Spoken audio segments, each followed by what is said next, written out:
it's up to you. My brother ain't going nowhere.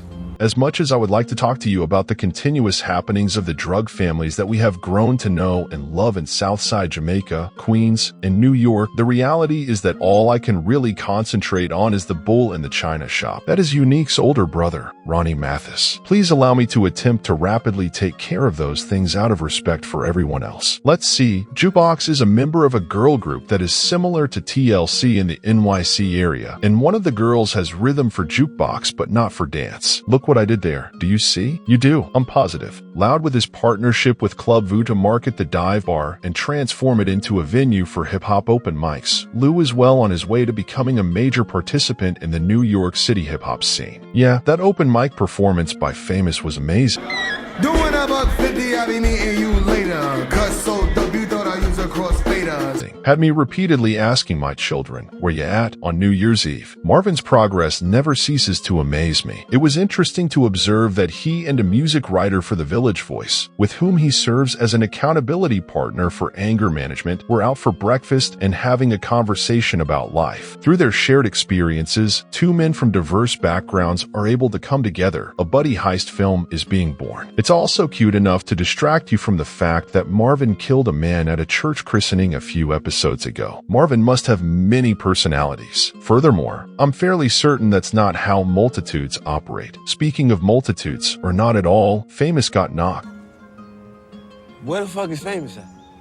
Got rolled the fuck up.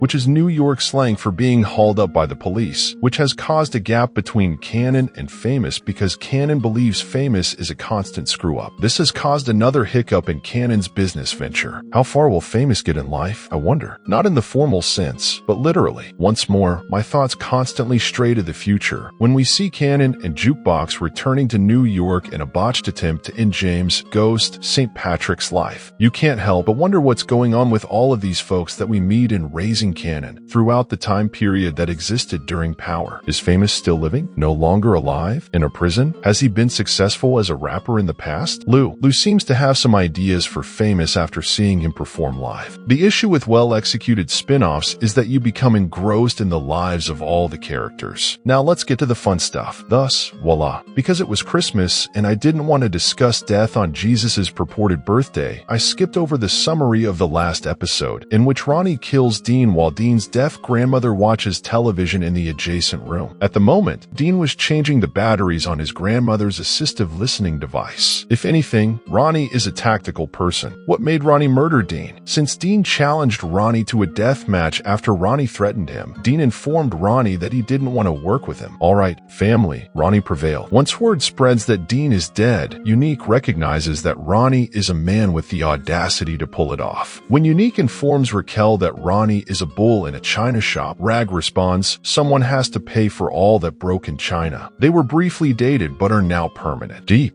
deep. Ronnie believes Unique is lying about his supply while he is cruising around New York in search of a connection or some work. Even as Kanan is transferring marijuana, Ronnie approaches him and tries to intimidate him into admitting that Unique is not actually his supply. Ronnie rejects Unique's offer to take over the Chinese carry-out setup from episode 4 as his shop, even though Unique is genuinely attempting to make a lot of things function at once. Ronnie is furious with everyone, especially with Unique, for sleeping with the enemy, Raquel, and for letting Unique down in every area he left behind when he was imprisoned. I should only emphasize that Ronnie is a unique kind of psychopath. There is extraordinary deliberateness and calculation in everything he does. He's a simple, erratic, spooky, and insane individual. He moves with such precision that it unnerves me as an observer. Bravo to Grantham Coleman for his outstanding performance in the role of Ronnie. During a drug-related stalker mission, Ronnie encounters Raquel's previous acquaintance Juliana in Washington Heights and requests employment once more. She claims that Ronnie needs to get rid of Unique since she doesn't trust him. In one of his rare moments of humanity, Ronnie tells Juliana that Unique is his brother and that he won't be leaving. Then all of that goodwill vanishes when Ronnie informs Unique's baby mama that Unique and Rag are slaying each other. After a heated argument between Unique and Ronnie, Ronnie. Unique uses physical aggression to show that he is the bigger brother. Subsequently, Ronnie kills Unique by beating him and discarding him in the forest. Let me emphasize that Ronnie removed his spectacles and gently placed them on a table prior to his altercation with Unique. I'm not sure if it's because he's insane or that he doesn't have a spare pair of expensive spectacles. It says a lot about Ronnie that it may be both. All I know is that Ronnie killed 2 heroin dealers in Queens in less than a week, and who knows what additional mayhem he's going to unleash. I'm worried. Everything I left you,